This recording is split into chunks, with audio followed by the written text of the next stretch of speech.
Hi guys, my name is Eve Kemoro. Welcome to Life Cycles. As I always say, this is a safe space where we share real stories that inspire and give hope. And today our topic is grief. And I have an amazing friend who is going to help us share this. And now let me just introduce her. Thank you so much, Eve, for having me. So my name is Wangare Mbogwa. I am born again and I love Jesus as my personal savior. I'm a therapist, a psychologist by training. Besides that, I run a company called Smile Snaps Photography with my husband. All things photography. So that's married? Me. Yes, I'm married. Really? That's nice. We are hoping to be there one of these fine days. Amen. So today we are talking about grief, and I know people know grief in different ways. People grieve differently. I just want us to get deeper to that topic so that we can help someone outside there. Okay. So maybe we can start by describing what grief is. Okay. So grief is a natural response, a natural emotional response to any type of loss. So that could be someone or something. I just want to make that out clear because a lot of people think, apart from someone dying, we don't grieve. You can grieve an animal, you can grieve a relationship, Ikisha, you can grieve a miscarriage. If your health deteriorates, you will grieve it. There's so many things that people go through. Even the loss of a job can actually cause you to go through the process of grief. So in a nutshell, it is that emotional response to any type of loss. It will be someone or something. You can grieve a pet. Okay. So what are the types of grief? Okay. Like, najua ziko mingi. You can share a few. Okay, so there are three major types. The first one is what we call complicated grief. So complicated grief is when you've gone through a loss, and especially this happens to when you lose someone. You go through a loss, then of course the normal way of grieving is it will be intense, then over time, as time passes by, it eases, you begin to cope with the loss. But now with complicated grief, you find that the person time has elapsed, but the person is unable to go through that particular loss. They are still, it's almost like it may happen leo. They are unable to work, it may affect their relationships, it has affected their work life, they are incapacitated as far as functionality is concerned. So now that is when we call it complicated grief. That person may have died even 10 years ago, but if you see the person now who's grieving, you would expect them to have coped with it better. Yes, to have at least dealt with it in some way, but unapata they're still unable to live their life without this person. So that's complicated grief. Then there is what we call anticipatory grief. Anticipatory grief is the grief that happens before the actual loss. You anticipate. You anticipate it. For example, if you know your relationship is on the rocks, like people who've gone through divorce, they've actually dealt with it before they've signed the papers. Before it was finalized, they actually gone through that particular loss. In their hearts, emotionally, they've experienced the symptoms of grief in itself. Or if you have someone who's terminally ill, umeanza kudeal with it, umeanza kufikiria, what if this person dies, how will life look like? You've started dealing with that particular loss. And you see this a lot with patients, especially families that have patients who are terminally ill. For example, cancer, and you know this person amepewa months, you begin dealing with it as if this person is already gone. So that's anticipatory grief. Then we have disenfranchised grief. Disenfranchised. This means that this is something that has been the type of grief that society hasn't dignified it. You know, people don't see it as loss. Unalia mbo imekufa. You know, it's a dog. What's wrong with you? But people are unable to understand this is your friend, or this was your animal, you took care of it. Or things like miscarriages. People don't talk about it openly. People are not allowed, because if you do, people what talk like, see, you'll just get pregnant again. Kwani, you know, it wasn't even a baby. It was just how many weeks? 2 months, 2 weeks, 8 weeks. Is that really something to mourn over for years? You know, people don't see it as that. So this is something that society hasn't dignified it in that way as a loss. So you know, but a lot of people deal with it privately, but they never talk about it. They never tell people I lost my dog, or I had a miscarriage, or I lost a loved one through suicide. That's also a form of disenfranchised grief. that society wako like alikufa aje, Mungu alimchukua. People don't talk about it. It's almost like a taboo. It's tuachane na hiyo story. So that's a type of grief. So there are those three. So as you were sharing, I've just realized that means that there are stages of grief. Yes.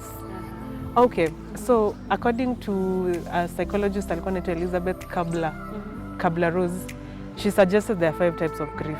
So I want just to make it clear that her suggestion wasn't that lazima you go through these 5 stages or lazima uzifuatanishe the way they've been written. Sawa? So I want just to make that clear. So the first one is denial. So when you go through a loss, the first thing is denial. Whether it's someone who has died or a relationship, you're in denial that this thing is happening. So unapata, you know this relationship is ending, but tumekwama hapo, you know, for better for worse, tutakazana, you know, that's the first stage. Then there is the anger stage. So this is when now inakuhit, then you start questioning. Who's to blame? Mbona imenifanyikia? Why me? Who's responsible? Now you find there is a lot of anger and a lot of rage. People fight, people take each other to court. People kuna outbursts of anger. People are so angry, they don't want to talk. It's almost like it's a very difficult stage, you know, because the reality is dawning on this person. Then the third one is the bargaining stage. So this is the stage where you begin to ask yourself, okay, so what do I need to do?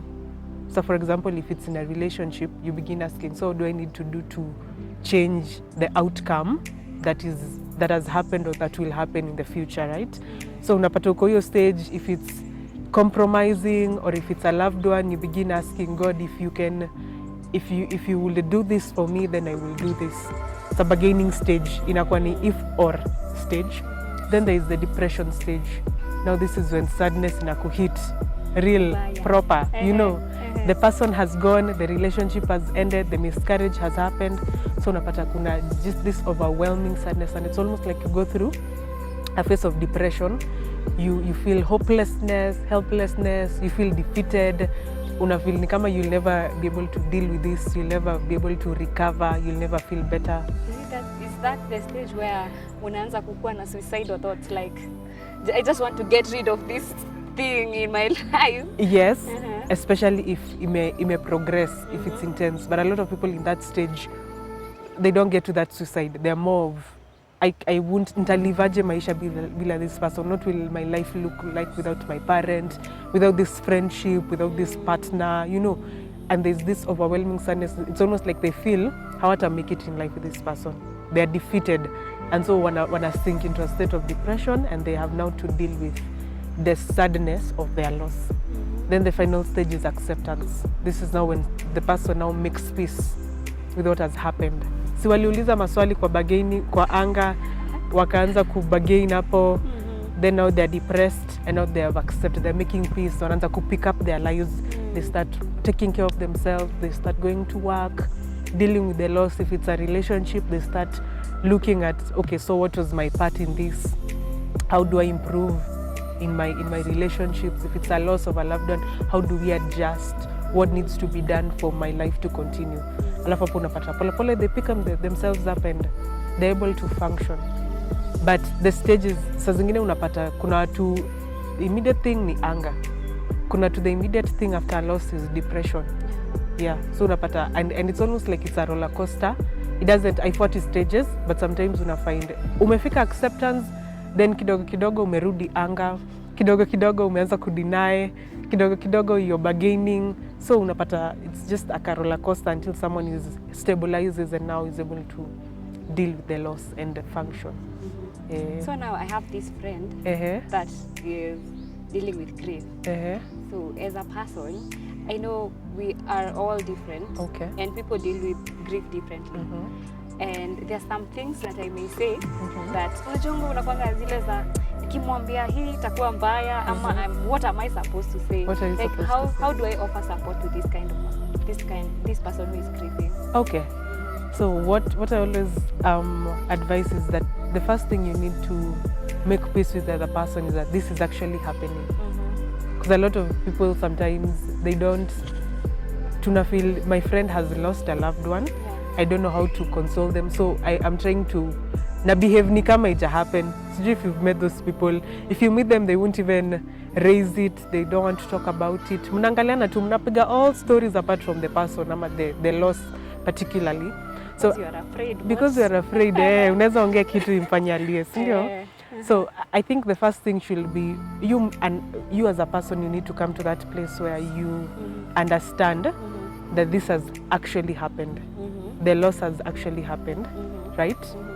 You make peace with that.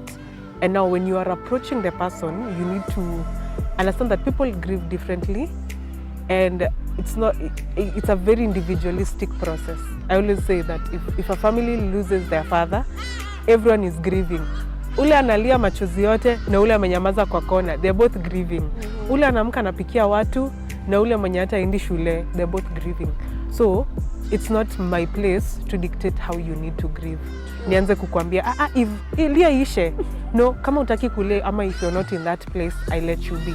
Or if you're crying, it's not my place to tell nyamaza sasa, that's enough. No, I let you cry it out because that's your way of dealing with it. I've seen people dealing with it. There are people who talk about the loss. I've seen it, hata ukienda in matangas, there are people who will be like, oh, she was such a nice woman. And there are people who won't talk about it. Yeah. So again, don't force someone to respond the way we unataka a respond, right? Avoid saying things that you cannot validate. Avoid saying it is the will of God. How do you know it is the will? Has God told you it is His will? So suppose someone, I just saw a story on TV recently. A lady, mtoto wake aliuliwa na house help.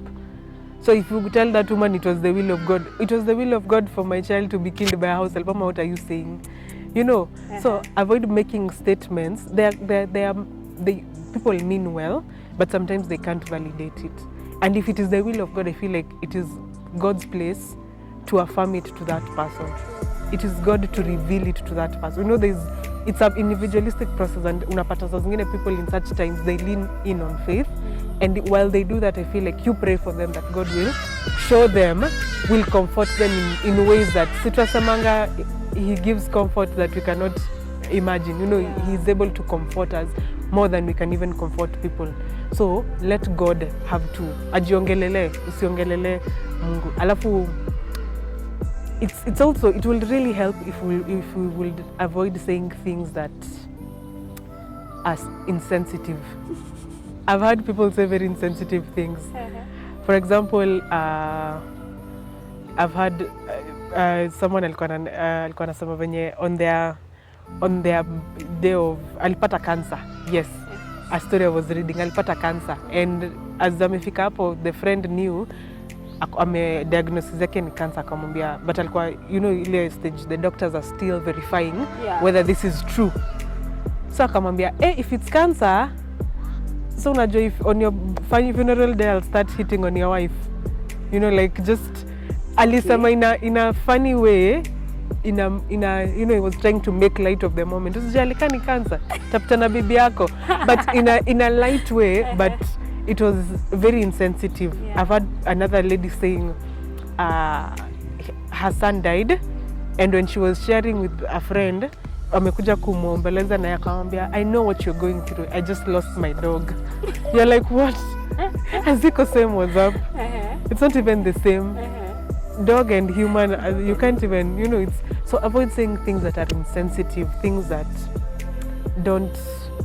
are not sensitive. And I'll say this, if you don't know what to say, nyamaza tu. You'd rather just give them lots of hugs and be present, because a lot of people just want that. And I feel like as a society, sometimes we are not very comfortable with emotions, especially negative emotions. So when they're displayed, so mtu analia, what do I do? If analia, what am I supposed to do? What will I do? I need to calm her down. Sindio? And because of that, tunapata, we see grief as a problem to be fixed rather than a process. And we need to see it as a process. If someone makes any loss, goes through whatever loss, let them go through the process. It's not a problem. It's not. And even if you say all the things from Genesis to Revelation, it won't stop that process. They will grieve now or later, but they must grieve. It's not something you will postpone. And that cuts across. When you're a relationship, a pet, something dear to you, someone or something, a job, anything. And don't even if you don't think it's important, for example, people kuna watu walikuwa retrenched and their experience was very rough, and they're just sharing with their friends, I've just been retrenched, niliputwa job, I don't even understand what I did, blah blah blah, and they're just saying you should be grateful, at least your wife has a job. No, it's not that I'm ungrateful, right? It's not that I'm ungrateful, it's just that I feel like this is what I'm going through and I seriously need help. And let's show lots and lots of empathy. Lots and lots. I always say, hata kama sielewi why you're fussing over. You know, there are people who grieve over phones, a gadget, because to that person, your simu imebeba their life, their notes, their, you know, very important. Their job is in their phone. So if you see someone crying or someone devastated over something that's not, that you term as trivial, I just want you to remember to show compassion. It just show compassion. I don't understand. I don't have to. It is your loss. My place is just to show compassion. So yeah.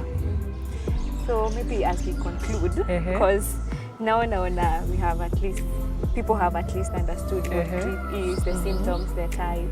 Maybe you can tell people, like, what are some of the examples I can tell a person who is grieving? Okay. I think what I've seen working is lots and lots of sorry. Ambia watu pole. Pole kwa msiba, pole kwa msiba. It speaks compassion. Sorry you lost your job. Sorry you went through that miscarriage. Lots and lots of sorry. Lots and lots of I'm here for you. Lots and lots of unataka nikusaidie, naweza kusaidia aje? How can I help you? You run errands. Yes, run errands for them. Eve, what can I do for you? Do I get you lunch? Should I take your child to daycare or whatever? Just offer that level of support and be intentional with that question. Usiseme tu, I'm always here for you. What does that mean? You know, it's almost like you're placing that responsibility on the person who's grieving to reach out when they are not in a place to do so. They're already weak, devastated. So take the responsibility. Uambie, niko kwa super, what can I get you? Akwambie nikujie na unga. I am on my way here, what are you having for lunch? Nikujie na mbosho. You know, take that responsibility. What do you want for lunch? Where are you heading? Can I take you there? You know, and ask that question intentionally. Lots and lots of sorry, lots and lots of hugs. So what's your parting shots concerning this? Because you will come here again. Okay. We'll talk about something else. So my parting shot for losses, for loss and grief is whatever your type, not the type, whatever you're grieving, I also want you not to suppress it. I'll tell people, don't minimize it. It's your loss and you need to grieve it. There are people who've grieved. Personally, I've grieved a rejection letter, a regret letter for my job application. And it was devastating, but I had to go through that process. Because mimi ndio naelewa what I've been through in applying for that job, you know. And it's the same thing for everyone. When unajua what that baby meant or that relationship meant for you, even if it was a 1-week relationship. Or what people don't talk about, friendship breakups. When friendships end. Fallouts. Grieve. It's okay to grieve. It's okay to process it. Don't trivialize it. Please don't do that to yourself. Already the society imeifanya hivyo. I want you to take responsibility and go through it. And if you need help, you can always see a therapist. Please, therapy helps. You can have Jesus and a therapist too. Amen. Tunaweza omba na tunaweza ongelesha mtu, si ndio? So for me, that's my parting shot. Maybe someone outside there may like to talk to you. You have said you're a counselor, you're a psychologist, and definitely you're helping a lot of people in this society, and maybe someone would like to reach out to you. Maybe you can share how my people contact. Can get you. Sawa. So you can do that through my email, beatrice029@gmail.com, or through my number 0710 985953. So guys, thank you very much for allowing us into your space. We are so happy that you are part of us and hoping you will be there for the next talk. I hope you will be available again. So God bless you and have a lovely week. Continue subscribing and sharing this space. Bye.